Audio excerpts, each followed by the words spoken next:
So, you know, here I'm shaking my boots thinking, can I do this? Can I pull this off? You know, and a lot of people didn't think it could happen, and they didn't think I would have the quality and everything else.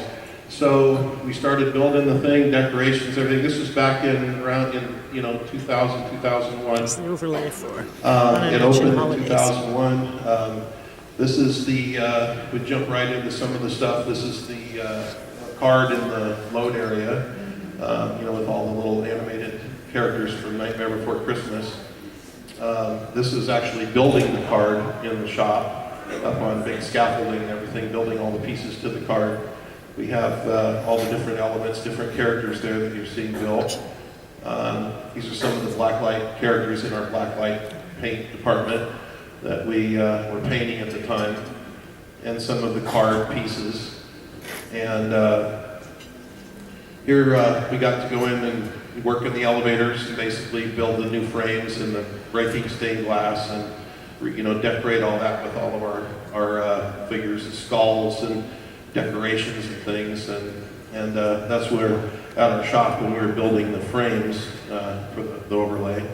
And this one you don't see here. This slide got stuck in there, but we also a couple of years later, because of the success of the one in Disneyland, Japan came and said, well, we want one for our park.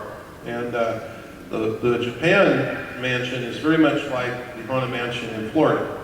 And it's different. It has different rooms. It has a library. And this is Zero decorating a floating pile of books as a Christmas tree in the library. So this is what you'll find in the Japan mansion. These are the singing plants, the man-eating plants. And this is in our shop when we were building the man-eating plant frames.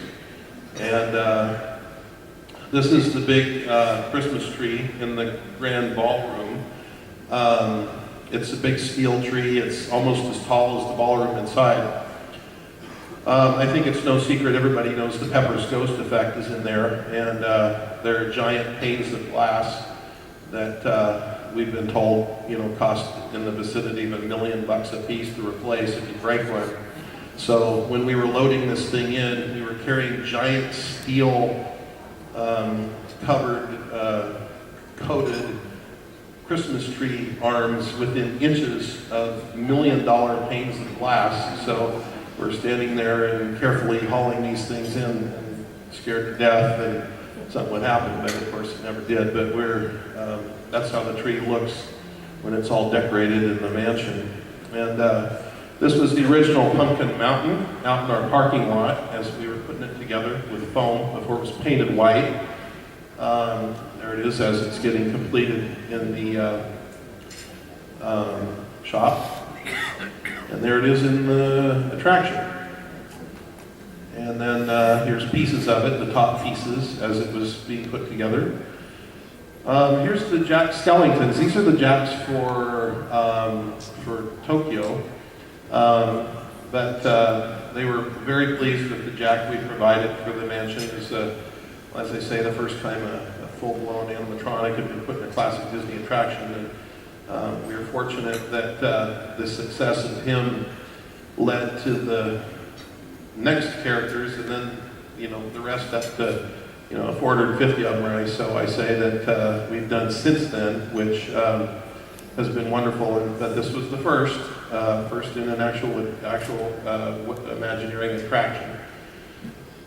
This is the controls programming Jack, or testing Jack while he was being built in the mechanical department. And then here he is in the attraction itself, along with Zero, who's kind of floating there next to him. And of course there's Oogie Boogie, who was put in a couple of years later when they added to the attraction. This is in the scene with the hitchhiking ghosts.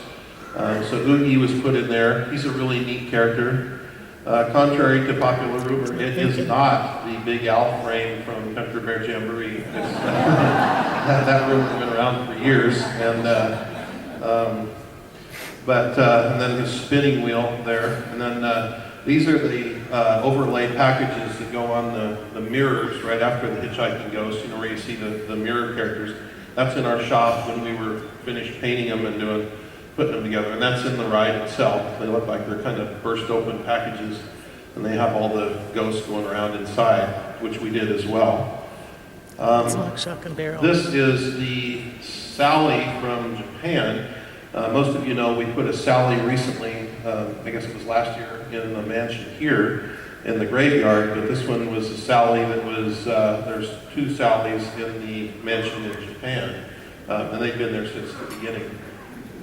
And there's her with the Vampire Teddy at the piano in the music room. She's listening to Vampire Teddy play the piano for her, and kind of makes you wish you had a music room here. Huh?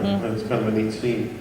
And then, oh, this is the Sally we put here in this part, which is she's on a leaning on a gravestone, pining for Jack, looking across the track at Jack, and kind of pining for him, and blinking her eyes. So I think, I'm not sure what that is. Do we have a next? I think mine ended. That's somebody else's slide. So, well, that was it.